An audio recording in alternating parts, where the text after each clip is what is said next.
My name is Solomen Enos, and I'm an artist and illustrator.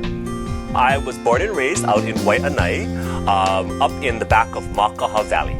When I think about the origins of art in my life and at what point I thought of myself as an artist, it's a bit blurry. I kind of honestly think I always knew I was going to be an artist. I just always was.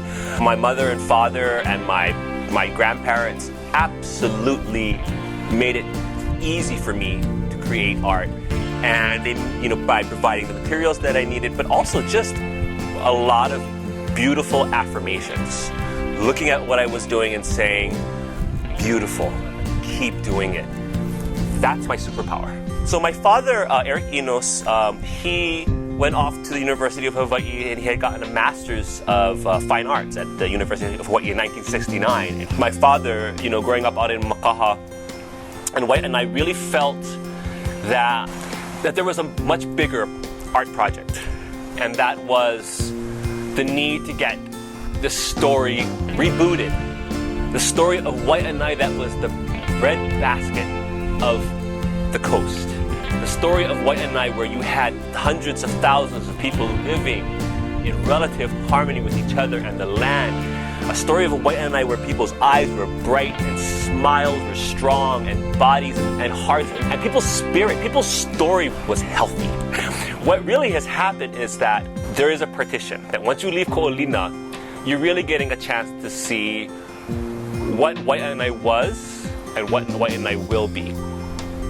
And what Waianae currently is. I think it's a very honest experience for folks. And whereas Ko'olina is a safe place, you are really on the threshold of a robust, proud, strong community who are themselves in a state of change and a really hopeful change.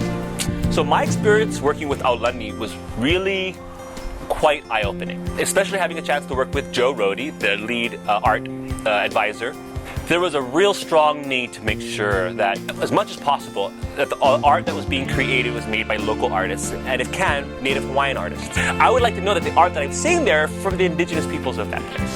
That because I'm getting a sense to taste that unique taste that only that part of the world truly can provide. They said, here's a palette of colors. If you can stick with this range of colors, here's the space that we need this mural for. Show up with finished art. We want to get stories directly from people, unfettered. So the piece that I have is a large image of Makua Valley. In this piece, you see the valley is thriving and it's alive and people are practicing their traditional makahiki ceremony. They're playing the makahiki games. There's just tremendous amount of life, and the colors are these robust Manukian inspired Fauvist. And I think what I'm trying to do with the art that I created for Aulani is a very simple message. This is why we love our land. This is how we feel about our land. So when you go back home, fall in love with your land too.